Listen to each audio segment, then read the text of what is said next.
A little girl with cancer had one wish: to meet a royal guard. After 15 years of unwavering service, no one expected him to break protocol. But when he did, what followed left the entire crowd in tears. Here's what happened. But before we continue, let us know in the comments where you're watching from. Subscribe to the channel because tomorrow, at the same time, we'll bring you another story of courage and discipline from the royal guards that you won't want to miss. The morning sun cast a gentle warmth across the grounds of Buckingham Palace, its rays catching the polished buttons of Guard James Harrison's scarlet tunic as he stood at his post.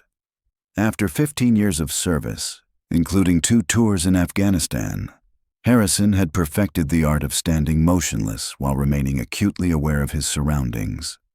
Every whispered conversation, every shuffling footstep, every subtle shift in the crowd's energy, none of it escaped his notice. It was this heightened awareness that first drew his attention to the small family making their way through the gathering tourists. The mother and father moved with the careful attention of parents guarding something precious, while between them walked a little girl who couldn't have been more than 7.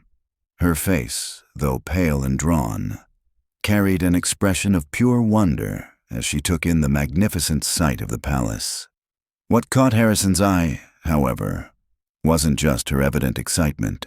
It was the colorful knit beanie pulled snugly over her clearly bald head, the way her parents supported her seemingly fragile frame, and the determined brightness in her eyes that spoke of a spirit far stronger than her physical condition suggested. "Mommy, look!" Her voice carried across the courtyard, bright despite its weakness. "He's so tall, and his uniform is so red." Her enthusiasm drew gentle smiles from nearby tourists, though Harrison noticed how those smiles often melted into looks of quiet concern as they took in her appearance. A young mother nearby bent down to answer her own daughter's whispered question. "Sweetie, sometimes people get very sick," she explained softly, her voice carrying to Harrison's trained ears. "That's why we should be extra kind." Stage 4. Harrison heard another tourist murmur to his companion. "Poor thing.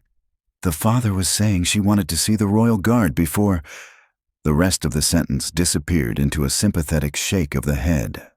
Through it all, the little girl's eyes remained fixed on Harrison's post, her expression full of the kind of pure excitement that no illness could dim. Her parents exchanged a look over her head, a look Harrison had seen before in military hospitals, a look that spoke of love, fear, and the desperate desire to protect someone they knew they couldn't save. "Not too close now, Emily," her father cautioned gently as they drew nearer. "Remember what we talked about.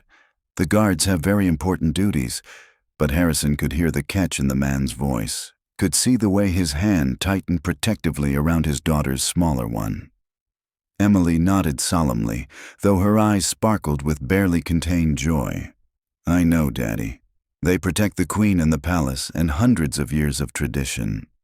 She pronounced the last word carefully, as if reciting a lesson she'd studied specifically for this moment. Despite her evident weakness, Emily's enthusiasm seemed to give her strength as she moved closer to Harrison's post.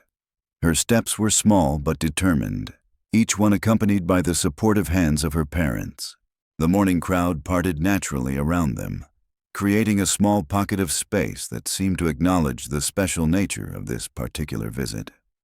"She's been talking about this for weeks," her mother was explaining quietly to an elderly woman who'd asked about Emily's condition. "The doctors said—" Her voice dropped even lower, though Harrison's trained ears caught every word. "They said we should do it soon, while she still has the strength. It's her biggest wish." The elderly woman dabbed at her eyes with a handkerchief. "God bless her," she whispered, watching as Emily's face lit up at the sight of Harrison's bearskin cap. Such a brave little thing. Other tourists had begun to notice the family as well. A group of Japanese visitors lowered their cameras respectfully. A tall American man in a business suit quickly wiped his eyes before pulling out his phone to show his wife pictures of his own daughters back home. Parents throughout the crowd were drawing their children close, some explaining in hushed tones about the importance of being kind to others, while others simply watched with quiet sympathy. "Look at his medals, Daddy." Emily's voice carried clearly across the courtyard, full of genuine admiration. "Do you think he got them for being brave?" Her own courage in the face of her condition made the question particularly poignant. Her father's voice was steady, though his eyes betrayed his emotion. "I'm sure he did, sweetheart." "Just like you're brave every day at the hospital." He squeezed her thin shoulder gently. "Remember what Dr. Thompson said about your special medal?" Emily nodded proudly. "He said I'm the bravest patient he's ever had." She touched the small pin on her jacket, clearly a token from her medical team. With the same reverence, Harrison's fellow soldiers showed their combat decorations. The morning sun had climbed higher now, warming the courtyard stones. Harrison maintained his ceremonial stillness, but his awareness was focused entirely on the small family making their way closer to his post. In his 15 years of service, he'd stood guard through every kind of weather, faced every type of tourist, and maintained his composure through countless attempts to break his concentration. But something about Emily's innocent excitement and obvious struggle touched a part of him that all his military training hadn't quite managed to shield. As the family drew nearer, Harrison could hear more of their quiet conversation. Emily's voice, though weakened by her condition, carried an enthusiasm that seemed to lift everyone's spirits around her. "Mommy, did you know the guards have to stand still for hours and hours? That's even longer than when I have to stay still for my treatments." Her mother's reply was gentle, tinged with both pride and heartache. "That's right, sweetheart. And you're just as brave as they are." She adjusted Emily's beanie with tender care, making sure it sat comfortably on her daughter's head. A young boy nearby tugged at his father's sleeve. "Dad, why doesn't she have any hair?" The question, asked with childlike innocence, carried clearly in the morning air. "Sometimes," the father replied softly, kneeling beside his son. "The bravest warriors fight battles we can't see. That's why we need to be extra kind and respectful." The boy nodded solemnly, then gave Emily a shy wave, which she returned with a bright smile. An older couple had stopped to speak with Emily's parents, their voices low but clear to Harrison's trained ears. "Our grandson went through the same thing last year," the woman was saying, her eyes misting over. "The strength these children show, it's remarkable." "The doctors gave us 3 months," Emily's father replied, his voice barely a whisper as Emily admired the palace architecture. "But she's fighting so hard. All she wanted was to see the royal guards. She's watched every video, read every book." Harrison felt something tighten in his chest, a sensation he hadn't experienced since carrying wounded comrades in Afghanistan. Through his perfectly maintained forward gaze, he could see Emily's reflection in the palace windows, her face glowing with excitement despite her obvious physical fragility. "Look how straight he stands, Daddy," Emily exclaimed, edging slightly closer but still maintaining a respectful distance. "Just like how Nurse Jenny tells me to sit up straight during my medicine time." Her comparison between his military bearing and her own daily battles struck a chord that resonated through Harrison's rigid posture. The crowd around them had grown quieter, as if collectively holding their breath. Parents were lifting smaller children for a better view, not of the guard this time, but of the brave little girl whose joy seemed to radiate through the courtyard. Even the usual background chatter of tourists had softened to a respectful murmur. Emily had moved closer now, her steps small but determined. "Mommy, Daddy, may I please take a picture with him?" she asked, her voice carrying that particular mix of hope and politeness that only children can truly master. "I promise I won't get too close or break any rules." Her mother glanced at her watch with barely concealed anxiety, the kind of gesture Harrison had seen too many times in hospital waiting rooms. "Of course, sweetheart. But remember what the doctor said about not tiring yourself too much." As Emily's father prepared to take the photo, she smoothed her pink dress, clearly saved for this special occasion, and adjusted her beanie with careful fingers. Harrison could see her reflection in the palace windows, The way she tried to stand as straight as possible, despite the obvious effort it cost her. "Just like a real guard," she whispered to herself, attempting to mimic his posture. The effort caused her to sway slightly, her father's hand instantly reaching out to steady her. Something shifted in Harrison's chest then, a feeling he'd last experienced in Afghanistan, when decisions between protocol and humanity had meant the difference between life and death. Through his ceremonial stillness, he could feel the weight of every regulation, every rule, every tradition that made the Queen's Guard what it was. But he could also feel something else, something that spoke of a deeper duty, a more fundamental calling that had drawn him to military service in the first place. The duty to protect, to serve, to recognize true courage when he saw it. Emily had positioned herself carefully at what she deemed a respectful distance, her smile bright despite the paleness of her face. "Daddy, do I look soldier straight?" she asked, trying to hold herself as still as possible, though her small frame trembled with the effort. Harrison could hear her breathing, slightly labored but determined. In his years of service, he'd seen countless tourists pose for photos, but never had such a simple act carried such weight. Through his peripheral vision, he caught sight of her parents' expressions, that unique mixture of pride, love, and barely contained heartbreak that only parents of critically ill children seemed to master. The crowd had grown completely silent now, as if collectively holding their breath. Even the usual distant sounds of London traffic seemed muted, as if the city itself was pausing to witness what was about to unfold. The morning sun caught the brass buttons of Harrison's uniform, casting small circles of light that danced across Emily's delighted face. In that moment, Guard James Harrison did something he hadn't done in 15 years of service. He moved. The movement was deliberate, precise, every bit as measured as his ceremonial stillness had been.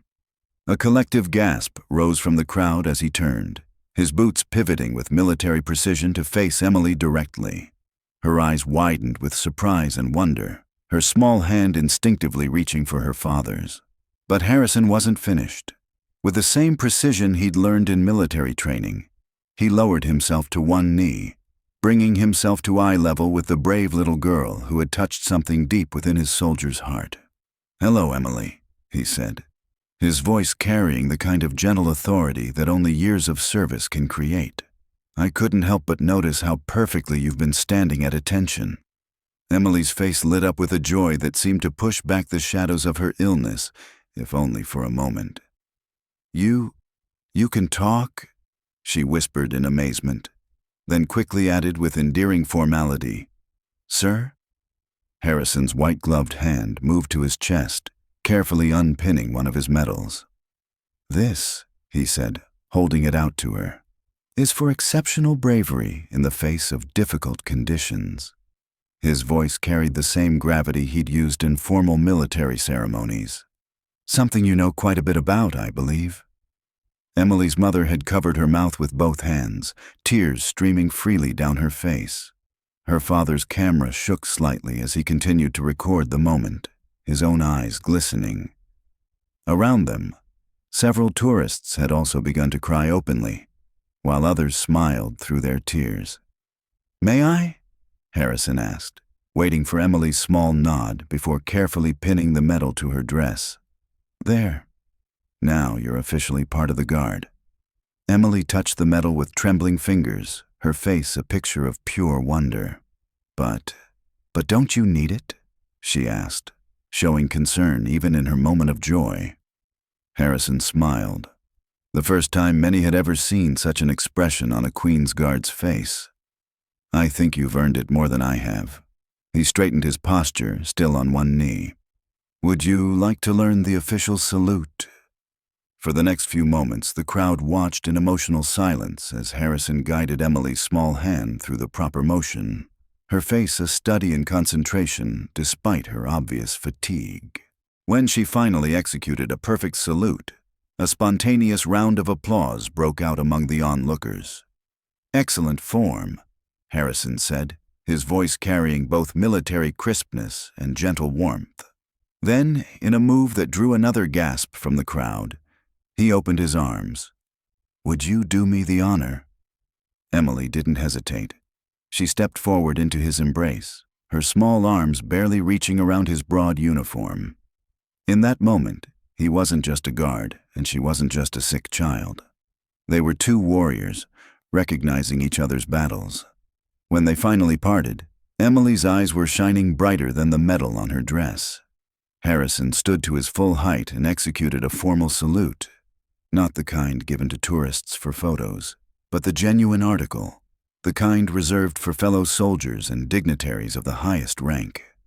"Thank you," Emily's mother whispered, her voice thick with emotion. "You have no idea what this means." "Thank you, sir," her father added, his hand gentle on Emily's shoulder. This is more than we ever." Harrison gave them a small nod of understanding. Some moments needed no words.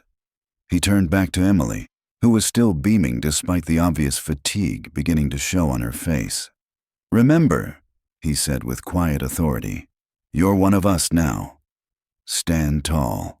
"Yes, sir," Emily replied, straightening her back despite her weariness, her small hand rising in one final, perfect salute. With the same precision that had marked his every movement, Harrison returned to his post. His boots clicked together, his rifle settled back into position, and his eyes fixed forward with ceremonial sharpness. But now there was something different, something that every witness to the scene could sense. The guard stood not just as a symbol of tradition and duty, but as a reminder that sometimes the greatest strength lies in knowing when to break protocol for the sake of humanity. As Emily and her parents made their way back through the crowd, tourists parted respectfully, many reaching out to touch her shoulder or offer quiet words of encouragement. The metal gleamed on her pink dress, catching the late morning sun, a permanent reminder that courage comes in many forms, and true guardians protect more than just palaces. The world keeps turning, duty continues, and the guard stands watch. But for one moment on this ordinary morning, something extraordinary happened at Buckingham Palace. A guardian of tradition and a young warrior fighting her own battle reminded everyone present that while protocol serves a purpose, it's the heart that truly guides us in our finest moments. What would you have done in Guard Harrison's position? When is it right to break with tradition for the sake of compassion? Share your thoughts in the comments below.